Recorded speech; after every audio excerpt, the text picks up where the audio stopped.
പ്രിയമുള്ളവരെ, നമ്മളിപ്പോൾ തമിഴ്നാട്ടിലെ ഒരു ഉൾഗ്രാമത്തിലേക്ക് ഒരു യാത്ര പോവുകയാണ്.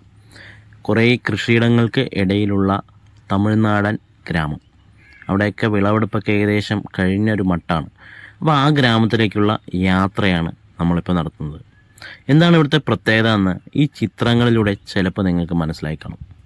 നമ്മുടെ നാട്ടിലൊക്കെ പാർട്ടി ഗ്രാമങ്ങളെന്ന് നമ്മൾ പലപ്പോഴും കേട്ട് കാണുമല്ലേ, ഈ മാധ്യമങ്ങളിലും മറ്റുമൊക്കെ കണ്ണൂരും മറ്റുമൊക്കെ ചർച്ച ചെയ്യുമ്പോൾ അതുപോലൊരു ഗ്രാമത്തിലേക്കാണ് നമ്മുടെ യാത്ര, അതും തമിഴ്നാട്ടിൽ. നമ്മൾ ആ ഗ്രാമത്തിലേക്ക് ഒന്ന് എൻ്റർ ചെയ്തതും മലയാളിയാണെന്ന് മനസ്സിലാക്കി, കേരളത്തിലാണെന്ന് മനസ്സിലാക്കി ഒരക്ക അവരുടെ പുറകെ നമ്മളെ കൂട്ടിക്കൊണ്ടുപോവുകയാണ്.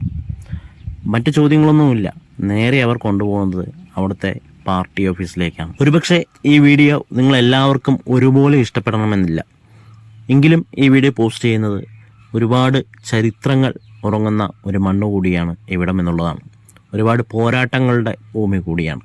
അപ്പോൾ നമുക്ക് വീഡിയോയിലേക്ക് കിടക്കാം. ഇവിടുത്തെ ഒരു പ്രത്യേകത എന്ന് പറയുന്നത്, ഇവിടെയുള്ള ജനങ്ങളുടെ പകുതി പേരുടെയും പേര് ലോകത്തെ വിവിധ രാജ്യങ്ങളിലുള്ള കമ്മ്യൂണിസ്റ്റ് നേതാക്കന്മാരുടെ പേരാണ്. പലരും സ്വന്തം ശരീരത്തിൽ പോലും കമ്മ്യൂണിസ്റ്റ് ചിഹ്നങ്ങൾ പച്ചകുത്തിയിരിക്കുന്നു. ഇവിടുത്തെ ഈ കമ്മ്യൂണിസ്റ്റ് ചരിത്രം തുടങ്ങുന്നത് ഇവിടെ നിന്ന് കുറച്ച് പേർ ഇവിടുന്ന് ഏറെ ദൂരമുള്ള തഞ്ചാവൂരിലേക്ക്, അതായത് തമിഴ്നാടിൻ്റെ നെല്ലറയാണ് തഞ്ചാവൂർ. അവിടെയാണ് ഏറ്റവും കൂടുതൽ നെല്ല് കൃഷി ചെയ്യുന്നത്. അപ്പോൾ അവിടേക്ക് ഇവർ പണിക്കായിട്ട് ജോലിക്കായി പോവുകയും അവിടെ നിന്ന് വെച്ച് കൂലി കൂടുതൽ കിട്ടാൻ വേണ്ടിയുള്ള സമരങ്ങളിൽ ഏർപ്പെടുകയും ആ സമരം വിജയിക്കുകയും ചെയ്തു. അതിൻ്റെ അടിസ്ഥാനത്തിൽ അവർ പിന്നീട് തിരിച്ച് സ്വന്തം നാട്ടിലെത്തി അതേ സമരമുറ ഇവിടെയും പ്രയോഗിച്ചു. അതുകൊണ്ട് തന്നെ ഇവിടെയും അവർക്ക് കൂലി കൂടുതൽ ലഭിച്ചു. അതുകൊണ്ടാണ് ഇവർ കമ്മ്യൂണിസത്തിൽ ആകൃഷ്ടരാകുന്നത്, ഇവിടുത്തെ ജനങ്ങൾ ആകൃഷ്ടരാകുന്നത്. சங்கரையா, டி ராமூர்த்தி, சாணையம்மா, இப்படி இருக்க தலைவர்கள் பூராமே மதுரை மாவட்டத்துல இருந்து போட வருது. തമിഴ്നാട്ടിൽ നിന്നുള്ള മിക്ക കമ്മ്യൂണിസ്റ്റ് നേതാക്കളും മധുര ജില്ലയിൽ നിന്നാണെന്ന് ഇവർ അഭിമാനത്തോടെ പറയുന്നു. ഈ ഗ്രാമത്തിന് പുറത്തുള്ളവർക്ക് ലഭിക്കുന്ന കൂലിയല്ല ഈ ഗ്രാമത്തകത്തുള്ള ആളുകൾക്ക് ലഭിക്കുന്നത്. ഈ ഗ്രാമത്തിന് പുറത്ത് 350 രൂപ വരെ കൂലിയുള്ളിടത്ത് ഈ ഗ്രാമത്തിന് ചുറ്റുവട്ടത്തുള്ള 10 കിലോമീറ്ററിനകത്ത് ഏകദേശം 1000 രൂപയ്ക്കടുത്ത്, അതായത് 800 മുതൽ 1000 രൂപ വരെയാണ് കൂലി. അതായത് കേരളത്തിനോട് സമാനമായ രീതിയിലുള്ള കൂലി. ആ കൂലിയൊക്കെ ലഭിക്കാൻ കാരണം ഇവരുടെ ഈ ഒരു ഒത്തൊരുമയും കൂട്ടായ്മയും തന്നെയാണ്, അല്ലെങ്കിൽ ഈ ഒരു രാഷ്ട്രീയ പ്രവർത്തനം തന്നെയാണ്. ഈ കാണുന്നത് പാർട്ടി പത്രമാണ്.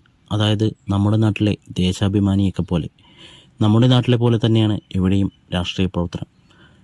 വിദ്യാർത്ഥികളുടെ സംഘടനയായ SFIയും യുവജന സംഘടനയായ DYFIയും CPMും അങ്ങനെ എന്നു വേണ്ട എല്ലാതരം വർഗ ബഹുജന സംഘടനകളും ഇവിടെ പ്രവർത്തിക്കുന്നു. ഈ കാണുന്നത് ഇവിടെ പഞ്ചായത്ത് പ്രസിഡൻ്റായിരുന്ന വ്യക്തിയാണ്. പൂർണ്ണമായും തൊഴിലാളി കുടുംബത്തിൽ നിന്ന് തന്നെയാണ് ഇവരും വരുന്നത്. പഞ്ചായത്ത് പ്രസിഡന്റ് ആയിരുന്നു എന്നുള്ളതിൻ്റെ വലിയ അഹങ്കാരമോ മറ്റോ ഒന്നുമില്ല. എന്നോട് വളരെ സന്തോഷത്തോടെ അവർ പഞ്ചായത്ത് പ്രസിഡന്റ് ആയിരുന്ന കാലഘട്ടത്തെ അനുഭവങ്ങൾ പങ്കുവെക്കുകയാണ്. അതായത് മധുരയിലെ ഏറ്റവും മികച്ച പഞ്ചായത്തായി തിരഞ്ഞെടുത്ത് പ്രസിഡന്റിനെ കാണാനുള്ള അവസരം അവർക്ക് ലഭിച്ചു. അതായത് ഇന്ത്യൻ പ്രസിഡന്റിനെ നേരിട്ട് ചെന്ന് കാണാൻ, അതും വിമാനത്തിലായിരുന്നു പോയിരുന്നത്.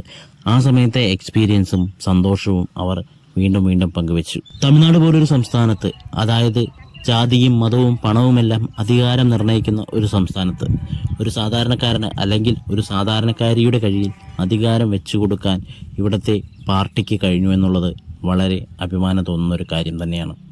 ഞാനൊരു പാലക്കാട്ടുകാരനാണെന്ന് പറഞ്ഞപ്പോൾ അവർക്ക് അതിലേറെ സന്തോഷം. കാരണം അവരുടെ മകൻ പാലക്കാടിനടുത്തുള്ള മണ്ണാർക്കാടാണ് ജോലി ചെയ്യുന്നത്. ഈ കാണുന്ന പലരുടെയും പേരുകൾ കാൾ മാർക്സ് എന്നോ സ്റ്റാലിൻ എന്നോ ഏംഗിൾസ് എന്നോ ഒക്കെയാണ്. പലരും അവരുടെ മക്കൾക്കും ഇതുപോലുള്ള പേരുകൾ തന്നെ കണ്ടെത്തുന്നു. അതിനവർ പറയുന്നൊരു ന്യായവും വ്യക്തമാണ്.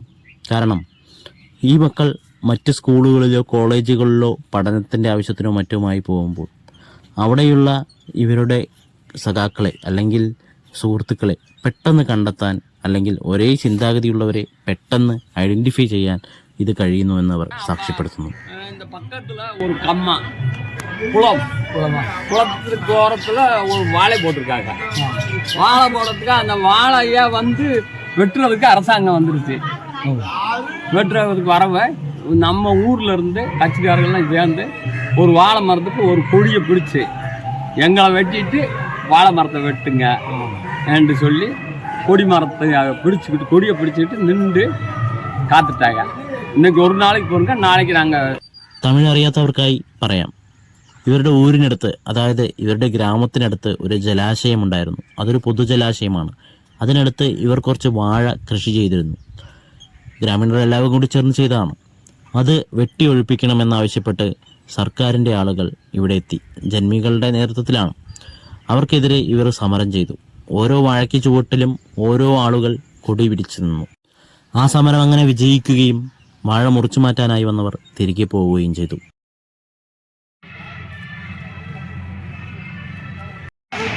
கோயிலுக்கு போய் ஒரு நாள் தங்கணும்னு எல்லாம் நினைப்பாங்கல்ல, கடவுள் நம்பிக்கை உள்ளவர்கள்.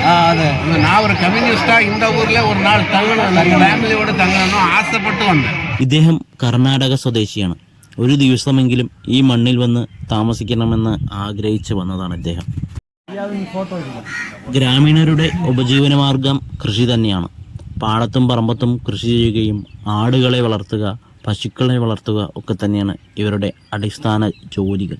അതവർ കുടുംബമായിട്ട് തന്നെ ചെയ്യുന്നു. അതുപോലെ തന്നെ വലിയ ഒരു കേന്ദ്രങ്ങളോ അല്ലെങ്കിൽ ടൗണോ ഒന്നും അല്ലാതെ പക്ക നാട്ടിൻപുറം. എല്ലാവരും കൂടി ഒരുമിച്ച് ജോലികളിൽ ഏർപ്പെടുന്നു, ഒരുമിച്ച് ആഘോഷങ്ങൾ നടത്തുന്നു. ഇത് ഇവിടെ ഉണ്ടായിരുന്ന പഞ്ചായത്ത് പ്രസിഡൻ്റാണ്. അദ്ദേഹത്തിൻ്റെ വീടാണ് പുറകിലായിട്ടുള്ളത്. വളരെ ചെറിയ രീതിയിലുള്ള ഒരു വീടാണ് ഇപ്പോഴും. കാരണം 30 കൊല്ലത്തോളം അദ്ദേഹം ഇവിടെ പഞ്ചായത്ത് ഭരിച്ചിരുന്ന വ്യക്തിയാണ്. എന്നിട്ടും അദ്ദേഹം സ്വന്തമായി ഒന്നും ഉണ്ടാക്കിയിരുന്നില്ല എന്നുള്ളത് സത്യം തന്നെയാണ്. ഈ ഗ്രാമത്തിലെ ജനങ്ങളുടെ വിശ്വാസങ്ങളെയും ആചാരങ്ങളെയും ഒന്നും വലിയ കാര്യത്തിൽ സ്വാധീനിച്ചിട്ടില്ല എന്ന് തന്നെ വേണമെങ്കിൽ പറയാം. എങ്കിലും എടുത്തു പറയേണ്ട ചില കാര്യങ്ങളുണ്ട്. തമിഴ്നാട്ടിലേക്ക് ഒരു കോവിൽ എന്ന് പറയുന്നത് ഒരു പ്രത്യേകത ജാതി മാത്രം പോകുന്ന കോവിലുകളായിരിക്കാം മിക്കവാറും. എന്നാൽ ഇവിടെ അങ്ങനെയല്ല. ഇവിടെ ഈ കോവിലുകളിൽ എല്ലാ വിഭാഗത്തിലുള്ള ആളുകളും ഒരുമിച്ച് ആരാധന നടത്തുന്നു, ഒരുമിച്ച് പ്രാർത്ഥിക്കുന്നു, അവർ ഒരുമിച്ച് ആഘോഷങ്ങളിൽ പങ്കുകൊള്ളുന്നു. അതുപോലെ തന്നെയാണ് മറ്റൊന്ന്, ഇവിടെ ഈ കാണുന്ന ഈ ഒരു നീല ബിൽഡിങ് ഇവിടുത്തെ ഒരു എന്താ പറയുക, നമ്മുടെ നാട്ടിൻപുറത്തെ ഓഡിറ്റോറിയം എന്നൊക്കെ പറയില്ലേ, ആ കല്യാണ മണ്ഡപം എന്നൊക്കെ പറയുന്ന പോലുള്ളതാണ്. ഈ മണ്ഡപത്തിൽ നാനാജാതി വിഭാഗക്കാരും ഒരുമിച്ച് പങ്കെടുക്കാറുണ്ട്. ഈ മണ്ഡപത്തിൽ വെച്ച് തന്നെ എല്ലാവരും ഒരുമിച്ച് പരിപാടികൾ സംഘടിപ്പിക്കുന്നു. അല്ലെങ്കിൽ അങ്ങനെയാണ് ഇവിടത്തുള്ള രീതികൾ. മറ്റു ഭാഗങ്ങളിൽ അങ്ങനെയൊന്നുമല്ല. തമിഴ്നാടിൻ്റെ പല ഭാഗത്തും ഒരു വിഭാഗം ആളുകൾ ഉപയോഗിക്കുന്ന സ്ഥലങ്ങൾ മറ്റു വിഭാഗം ആളുകൾ ഉപയോഗിക്കാത്ത അവസ്ഥയൊക്കെ ഉണ്ട്. ഇന്നും ചെരുപ്പിട്ട് നടക്കാൻ അധികാരമില്ലാത്ത സ്ഥലങ്ങളുണ്ട്. അവയൊക്കെ വ്യത്യസ്തമായി ഇവിടെ സ്വതന്ത്രമായി ആളുകൾ കേരളത്തിലേതുപോലെ സമാനമായ രീതിയിൽ ജീവിക്കുന്നുണ്ട്. അപ്പോൾ പ്രിയമുള്ളവരെ, തമിഴ്നാട് മധുരയ്ക്കടുത്തുള്ള വണ്ണിവേലമ്പട്ടി എന്ന ഗ്രാമത്തിലെ കാഴ്ചകളാണ് ഇതുവരെ നിങ്ങൾ കണ്ടത്. അപ്പോൾ നിങ്ങളുടെ വിലയേറിയ അഭിപ്രായങ്ങൾ കമൻ്റായി രേഖപ്പെടുത്തുക.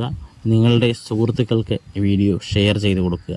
അപ്പോൾ മറ്റൊരു ദിവസം മറ്റൊരു വിശദമായ അല്ലെങ്കിൽ വ്യത്യസ്തമായ ഗ്രാമക്കാഴ്ചകളുമായി നിങ്ങളുടെ മുന്നിലെത്താം. അതുവരെ ഗുഡ് ബൈ.